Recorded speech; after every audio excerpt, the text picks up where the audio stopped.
Hey guys, the Brain Scratch crew here, and since it's Kirby's 20th birthday, we're doing Kirby 64. Yay! Hey Kirby, we've done a special video highlighting your entire life. Shows all of the horrible, grotesque enemies he's had to fight. My life is horrible.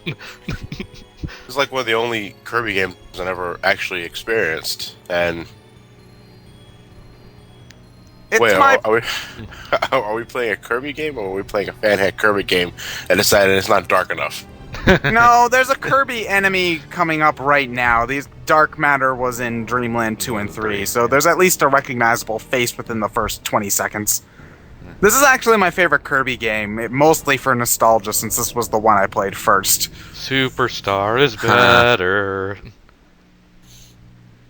So yeah, this is Kirby 64. I've never gotten them to all face me on the title screen. They just sort of stand in random directions for no good reason. Is it You a can also- rarity among rarities? I guess so. So what? Nintendo told them, "Hey, we have a title screen. We need you all to be there," but didn't give them any direction as to what when they got there. So just stood I around was told twiddling their there'd be thumbs. coffee and cake. No, there was cake. Kirby just ate it all. It wasn't stolen, so he didn't go on a mass genocide. Nobody expects there to still be food when they get there if they're going to a party Kirby is attending. Hey, look, it's our plot MacGuffin for this game. Wow, Kirby doesn't... motherfuckers. You think that Kirby's trying to be a nice guy by helping Ribbon fix the Crystal Shard, but he's just taking the excuse to go on another genocidal rampage. It was really hard for him to not eat that shard. Well, if he ate the shard, then there would be no reason for him to go on the... Pop star. I see what they did there. It wasn't funny. So, yeah, Kirby 64. The two biggest changes to Kirby 64's gameplay to any other Kirby game is, first, you don't get to fly infinitely. Kirby will tire out after a little while. Doesn't make much sense, but... Well, And- it makes sense in a gameplay perspective since you actually have the platform. Yeah. And the second change, the most important one, is that you can combine powers now. Like There are a you're lot combining yeah. Needle and Cutter, and we get that thing. that. Abomination. Yeah, What the there are hell a was lot. that? There are a lot less individual powers in this game. Hell, it's missing Sword, the biggest staple of all the Kirby powers. But No, here it is. And You- it's on fire! Yeah, but there are a lot less individual powers. But when you combine with all the combinations, there are a lot more powers than you could potentially have. And basically every puzzle in the game is revolving around having the right power at the right time and knowing where to get knowing which enemies get which power. Because you need to remember which enemies give out cutter, fire, etc. if you really want to make it fast and limit the backtracking you'll have to do. There are a lot of combinations. I think At there's... this point, Just, I think Kirby is like internally mocking Cloud Strife for his, pussy little tiny sword. Because his is just so much bigger. And what exactly are you compensating for right now, Kirby? Yeah, that's Cutter Kirby. He throws his face at things. Throws his face at things. I remember, Because that makes sense for a cutting power. I remember I was first introduced to this game back in... I never played the game, but I was first told about the game in middle school. I think it was maybe 6th or 7th grade. And my friend showed me the guide to this, and so he showed me all the power-up combinations, and I was like, Jesus Christ, it's like they really went all out for this one, but... I don't know, I never really... was this ever re-released, like Virtual Console? it's on the This virtual is console. Virtual Yeah. Console, and it's also on the Dream Collection that just came out. So it's available. I don't think it's that expensive if you want to find an N64 copy either. Oh, I no. will say that for the N64, this game's graphics look pretty good. Yeah, I think it's mostly because the enemy designs are really simple, so it doesn't Now we take have that to many fight- polygons to pull it off. First level in the game, we have to fight the hardest boss in all of existence, Waddle Dee. Or Waddle Do. Waddle Waddle- Doo? Waddle don't. So This- Waddle Doos are just corrupted Waddle Dees? Yes. Well, this one is at least. This Waddle Dee, I assume this is the Waddle Dee who wears a bandana in later games. because this Waddle Dee is kind of, sort of plot important a little bit. Kirby doesn't immediately eat him for no good reason. Basically, we just beat him up so he randomly decides to join us. He'll help eventually. Well, he is the hardest boss in all existence. Yeah, he probably like that's another thing. You were giving him a massage, and you actually really liked it. Oh, that was nice. Look at that Waddle Dee eating that jelly-filled donut. That reminds me of a scene in the anime where King Dedede's wondering how they actually eat, so he puts a cracker near their mouth area, and it just sort of absorbs through it. Osmosis. Now, this is one of my favorite tracks in the game. I love this area. You'll be coming back here a lot because it has easy access to exploding both, ninja stars. Yeah. But this area has access to pretty much every single power in the game, except for, I think, like, Needle. So you come back here a lot if you want to get specific power-ups for combos. Gotta love how this forest has floating tree stumps for platforms. That's just a general platformer thing. Nobody ever wonders where they come from. They're just sort of there. I know, but it looks so stupid. It's an N64 game. What did you expect? The platform's just trying to blend in with the forest aesthetic. Nothing more, nothing less. So what are these? Yeah, but then you start to think, why doesn't Kirby just walk around that tree stump instead of going over it? Because we're playing it like it's Klonoa. Yeah, it's a 3D environment, technically. 2D planes. Oh wait, I lied. There is a needle power up here, so you can. And if this area, I think, has every power up in the game readily available, so you can backtrack here if you need a specific combo, which you generally do. Oh, and here's another one of my favorite powers. Electric so ice. In your first playthrough, you're going to be coming here a lot. What the refrigerator, Kirby? He spawns food.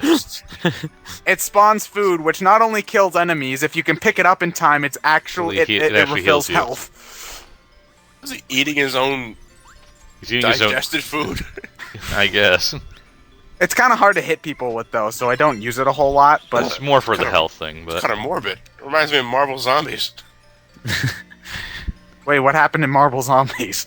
Oh, Marvel Zombies, when they finally ate all of the human population, while in the middle of trying to find a way to defeat Galactus, because Galactus was on the planet trying to get ready to destroy the planet. Oh, what a surprise! They needed a way to curb the hunger pains, so they cut their stomachs open and took out bits and pieces of already been chewed human, and they kept refeeding on that to curb the hunger pains. Huh. What? Kirby can't just pass through the platform? No, it's made out of. That's not fair. It's made of wood. It's made of wood. So was that other thing that you passed through last time. It's made of incredibly Really thick wood. It's made of slightly more solid wood than the wood we passed through before. Oh, I love this mini boss theme too. You mean that's in every Kirby game? Well, it was it was used in a ton of Kirby games after this, but that's probably because it's the best mini boss theme in the series. I don't know, it's just so upbeat and great. What exactly is this thing we just killed? An enemy. It's an enemy. They all have Oh, names, but Kirby shit. 64 has a lot of weird enemies, so I don't really remember a lot of their names. Although, if you get all of the enemy cards, you can find all their names. Why does that paintbrush have like 6 different colors of paint on it? It's magic. Ooh. Ooh. My pencil! Oh no, this nameless character who never appears before or any other games after. I think Adeline was in Dreamland 3. Nah. Surprisingly creepy little girl. Dracula! So this is another really easy boss. You mean this boss concept that gets reused a lot in Kirby games? Yeah. I can watch me not do anything. I remember this guy from Castlevania. That was annoying, especially in Harmony of Despair. God damn. Luigi's Mansion totally ripped this guy off. Blood art technique. A painting of the soul. Yes, I'll that make was you awesome. my masterpiece. And he says those lines over This is art. and over and over and over. Well, that was easy. Wait, hold on. I think we. Oh yeah, she draws dark 0. matter. Yeah, dark It's a matter. girl. Yes, that's Yeah, I think it is. There's been some debate over it, but I think Adeline is a girl. Yes. Well, Adeline is such a minor character, no one cares. She gives you health and 1-ups and occasionally a puzzle solution, but that's about it. She doesn't really show up after this. We just beat up a little girl. Woo! Yeah. I'm trying. I just want to imagine that character as Patrick Danville because I've always wanted to punch Patrick Danville in the face. For like totally ruining the ending of the Dark Tower by being there at all. Hey, fan hackers! Hack into Kirby 64 and change Adeline's model so she has the Bob Ross afro.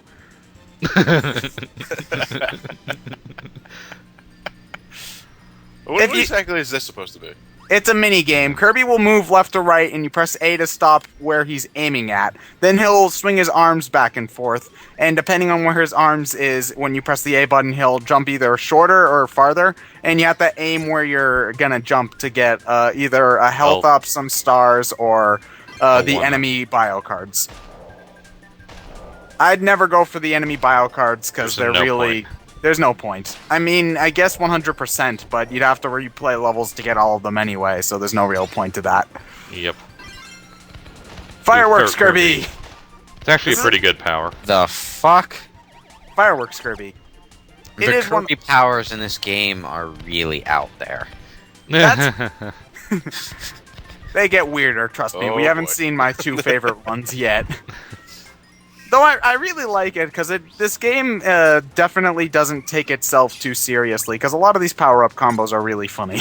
It's something I wish they would bring back. They kind of brought it back in Kirby Squeak Squad, Not where a you had the lot, ability though. to hold on to multiple powers at once. But the only powers you could really combine were with Bomb and Sword, you could give them Fire, Spark, or Ice attributes, and that was about it, and it was lame. Yeah, I mean, my favorite part of Kirby 64 is just exploring what combinations do. Well, the power-up system's always what made Kirby an interesting game, because the level design's never really been too interesting, since, you can fly and all that, so playing with the powers and just exploring the atmosphere and the music and the graphics is really what makes them special. Now, speaking of interesting level design, that was like the same platform in Spike Ball, like 6 times. Well, it's an obstacle course. Because if you could get past it the second time, maybe the third or fourth will catch you anyway. Blame the owner of this castle. Yeah, it's really... Well, I don't blame the games for being simple or easy, since they're designed for a young audience. Saying. Eh. I love how the boomerang, adjusts its own path to account for where you're moving. It's sentient. Well, it is Kirby's face. Yeah, it's Kirby's face. That block there was green, so you needed to use Cutter in order to break it. You're gonna see that pattern quite a lot in this game. Oh, hi again. Free one up. Oh, wait a minute. If you can do that, just do that. Just keep doing that. If you're not at full health, she'll give you a tomato instead, which will bring you back to max. Prerequisite. Just follow me. Take that paintboard. Take the damn Canvas. canvas with you. She's got a limited amount of magic paint, I guess. Ooh. The mechanical pencils, graphite, charcoal. Come on. Broaden your horizontals. Horizontals. Yes. What? I'm sorry, Matt got me saying that. Broaden your horizontals. Okay. Pausing won't bore us. Well, Sorry, I was checking the dazzle status. This level's taking a lot out of you. You have to pause, take a break. He got lost on the way. Shut up. Actually, it is always smart to check to make sure that your recording is still recording properly. I check every hour. Yeah. I check every couple of minutes. Nope. During one of my test videos, my capture card just started, skipping massively over chunks of video and audio, and obviously that wasn't going to do it for me. So We're fighting King Dedede and no King Dedede's theme. It doesn't. I'm not gonna accept the he's possessed argument because he's possessed half the time we fight him. So wait, what is this? Falcon Punch Kirby? No, it's double fire Kirby, which is actually the best power to have if you're trying to speedrun. But anyway, because I'm using a power that's easy to miss him with, I mean, actually just look at him. He's a Kirby-shaped Falcon Punch. He even has fiery wings. I call punch.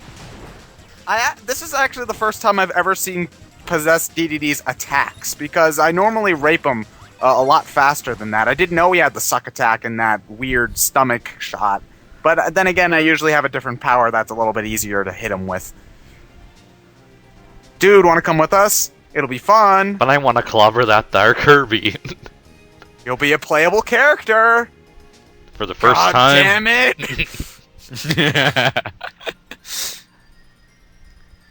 So wait, you can play as the Waddle Dee and what's his face? No, you only get to play as King Dedede. Dedede in certain segments, though he was planned to be a full-time playable character. It was cut during development for whatever reason. Oh, look who's the first boss, like they always are. At least this one is slightly different than his normal fight. Didn't we just get finished a boss fight? This is the first Popstar has more boss fights just because it's introducing the characters. There will only be one main boss fight in every other world we go to. And no, there is no breaker of tool enemies. No Meta Knight for some reason. Don't know why. I guess he really wasn't that much of a mainstay at this point, because the only games he had been in before this were Adventure and Superstar. Because then there'd be no game. Though I'm surprised they chose to bring back Adeline as opposed to Meta Knight, since... You know, since we're technically on a 3D plane now, going in circles and stuff, why don't we just turn our ass around and punch the tree in the face? Because that would be too easy. We want to give Whispy a chance here. He's or like at least assume that he has a chance. He's the world's easiest boss. We want to give him some sort of credit. At least they changed the boss fight up a little bit. Yeah.